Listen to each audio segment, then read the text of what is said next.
Netanyahu threatens Trump, keep Turkey out of Gaza, or we'll go back to war again. Just imagine the level the Israeli Prime Minister has reached, now threatening America today. Just because Turkey wants to be part of the reconstruction plan in Gaza, just because the Turkish army wants to be among the peacekeeping forces in Gaza. So here is the question that naturally comes to everyone's mind today. Why is Israel experiencing this fear, panic, and tension over any Turkish role in Gaza? Is this fear only of the Turkish army, or is it fear of Erdogan, who has returned strongly as a regional player, or is it something else? We have important details today. Stay with us.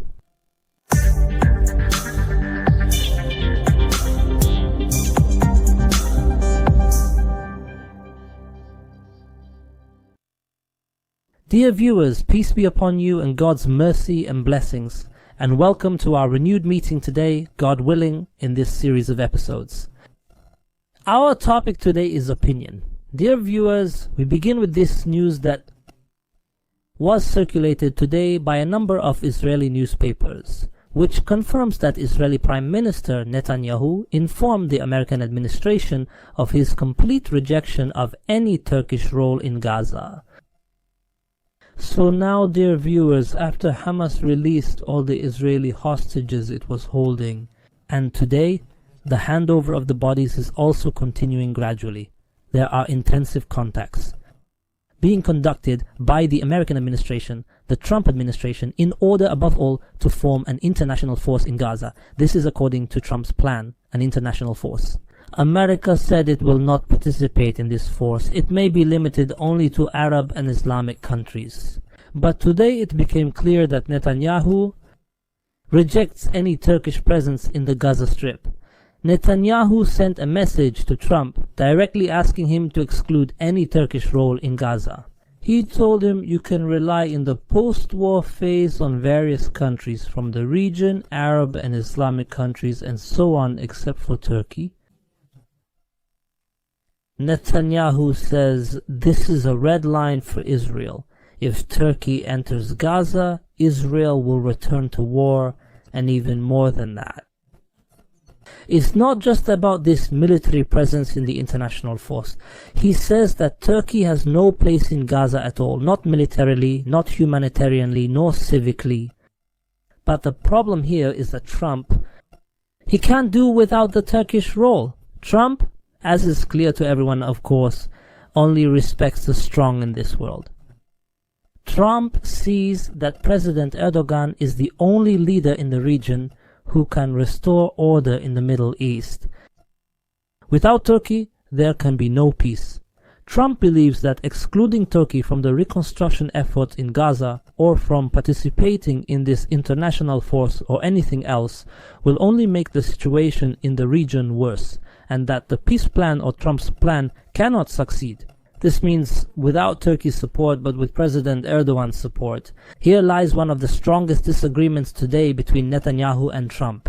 Netanyahu says, keep Erdogan away, keep Turkey away from Gaza, or else I will move everything in Gaza. And Trump says, that's absolutely not possible. Keeping Erdogan away. We need him strongly in this situation and in this region for the success of American plans. So here, maybe everyone will raise a question. I mean, why Netanyahu refuses any Turkish presence in Gaza? Why does Netanyahu accept the presence of Egyptians, Jordanians, Saudis, Emiratis, and so on from other Arab and Islamic countries, while he only refuses the Turkish presence? He refuses Turkey? Why is that? Why? Has the Turkish presence in Gaza become such a big source of concern and fear inside Israel? There is a fact, a group of reasons, political, military, ideological reasons, and so on, many reasons. These make Israel look with great fear and concern at any potential Turkish role in Gaza. So after this war, what is the first reason? And that Turkey today is not just an ordinary country in the eyes of Israel.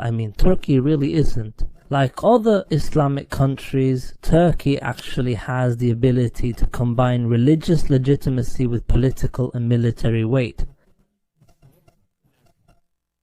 So we find that Turkey, above all, is a member of NATO. That's first and foremost, meaning it has Western legitimacy. Any clash or skirmish against the Turkish army in Gaza would be considered an act against NATO. So Netanyahu, pay close attention, Netanyahu today knows very well that these skirmishes and so on are inevitable and the war will definitely return to Gaza. Just today, there was a statement from President Trump. What did he say in it? He said in it that he asked the allies not to intervene militarily against Hamas because the time has not come yet. Pay close attention, because the time has not come yet. This means that there is indeed a plan to eliminate Hamas militarily. There is another set time. There is a plan for this war to return. So the war will definitely return to Gaza, but the difference here, and what is that? It means that it will return.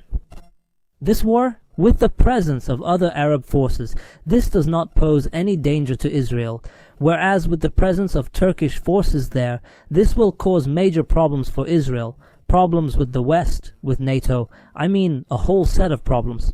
We are talking about a country, a key member.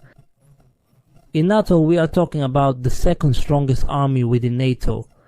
We are talking about a country that enjoys great and widespread sympathy among. That is among all Arabs and Muslims. So this is the unique combination it has. Turkey makes its presence in Gaza not just symbolic as Netanyahu wants. Netanyahu only wants a symbolic presence, but rather makes this presence strong, effective and influential.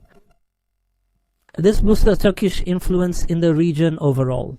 So Netanyahu sees that this matter is very dangerous for Israel. The second thing also is these previous experiences of Turkey in Gaza. So Turkey means for years it has represented the political and economic support axis for Hamas, and maybe even intelligence-wise as well. I mean, Turkish support has been in recent years one of Hamas's strengths. So today, for example, when we hear that there is Qatari funding, Emirati funding, Saudi funding, or others, I mean for Gaza, everyone should know that this funding was done under the supervision of Israel, But when this funding comes from Turkey, it is not subject to Israel. Israel finds it very difficult to control this funding, so that it can ensure that this funding does not go one way or another to Homs. So here, Turkey is not only dealing with Gaza from a humanitarian aid perspective, but also from the perspective of political legitimacy for Homs. And for the rest of the resistance factions, any Turkish support in Gaza is considered support for the resistance, whether in one way or another, financially, politically, in terms of intelligence, and so on. Therefore, Netanyahu has a very big concern about Turkey. Netanyahu believes that Turkey's presence in Gaza after this war will strengthen Hamas and all the factions. The resistance will greatly contribute to rebuilding Hamas's ranks and restoring its strength. In fact, even more than that.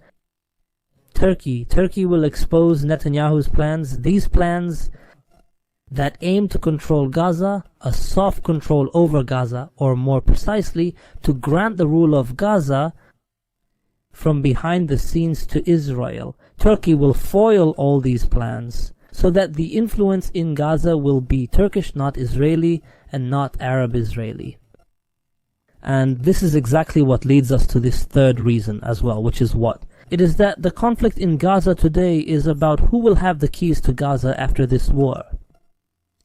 So after the war stops, Israel wants the Gaza file to be under its security and political guardianship. It wants to put Gaza under the rule of Arab puppets, controlling it however it wants, under the pretext. What pretext? That this is the only way to bring peace to the region. But Turkey here rejects these plans. It wants to have a direct and main role in reconstruction. It wants not to be subject to Israeli orders or guardianship. Turkey wants to independently manage a number of very sensitive projects such as ports, electricity, hospitals, and so on. But Netanyahu says this is a nightmare. This is a nightmare for Israel. Because having these projects under Turkish supervision means they will be under Hamas supervision, serving Hamas, unlike if these projects were under the supervision of other Arab countries that oppose Hamas. that as well. Netanyahu views any Turkish official employee the same way. Will be in Gaza. He will exactly play a role in strengthening Turkish influence. He will strengthen Erdogan's influence in Gaza and in the region in general. That as well. The fourth point, Israel. It has fear. It has a very big obsession with this Islamic symbolism of Turkey. So Netanyahu knows very well that Turkey is exploiting the Gaza issue to confirm its symbolic leadership of the Islamic world. So today everyone should know that this region is a cosmic center for energy. The country that controls this region controls the world, and this is historically known. The Turkish President Erdogan presents himself as the leader of Muslims. And let's pay close attention, we're talking about a region that just a few decades ago was Turkish land. It was part of the Ottoman Empire. So even if Turkey's role in Gaza is purely humanitarian, Israel sees this as an opportunity for Erdogan to return and claim this land, to appear as the savior, the strong Islamic leader, and so on, especially since Turkey truly has the media and political tools and so on that enable it to create symbolism and influence public opinion. So, in summary, the power struggle in Gaza now is between whom? Between Israel and Turkey. Netanyahu wants to push Turkey away so he can remain alone in the region. There is actually a power struggle in Gaza. After the end of this war, there is Egypt. It wants to restore its influence in the region. There is the United Arab Emirates, which of course also aspires to have influence there. There is Saudi Arabia and also Turkey. But Israel does not talk about Egypt, the United Arab Emirates, or the other countries. It only talks about Turkey. It only rejects Turkish presence. It only wants to keep Turkey away. The fifth point as well is that Israel does not trust Erdogan at all today, even if Erdogan comes out and says it clearly that he supports Israel, supports peace for Israel, and so on. So Israel will never trust him at all. Just like today, it does not trust this new Syrian regime at all. Ahmad al-Shari. What Erdogan did? In recent years, how did he manipulate everyone until Turkey became this powerful? He could do it too. In this special file about Israel, the relationship between Israel and Turkey used to be as sweet as honey. Israel, so that everyone knows it contributed greatly to strengthening Turkey, economically, politically, technologically, industrially, and so on. We could say that Erdogan deceived Israel and made it seem like Turkey was on its side, but Turkey got involved in many issues in the region, serving Israel's interests. But in the end, at the decisive moment, Erdogan turned against Israel, made strong statements condemning Israel, provided secret support to the resistance, and so on. So today, Netanyahu says Turkey has become an adversary. That's it. It has become an adversary just like Iran.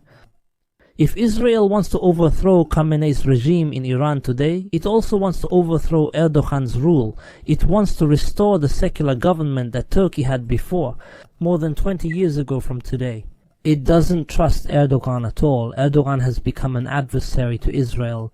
Another thing as well, Netanyahu is facing a lot of pressure today from within Israel, specifically from the far right in Israel.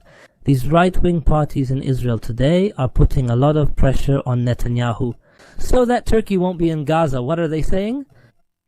They say if Turkey is allowed to be present in Gaza, this will be the biggest mistake.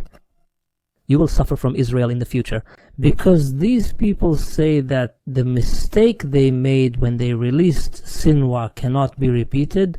No one who is a potential leader can be released in the resistance, and they cannot allow him to enter Gaza, any country unfriendly to Israel. That's why Netanyahu is now telling Trump they won't allow a Turkish presence in Gaza. So today the matter is truly very complicated, because Trump also cannot make this plan succeed and guarantee peace in the region. Without Turkey, we don't know how things will turn out in the future. Will Turkey really be pushed aside, or in the end, no matter what happens, the war will definitely return, and everyone must prepare for it in these remaining days. Answer us in the comments below this video, and don't forget to subscribe, hit the like button, and peace be upon you. See you later.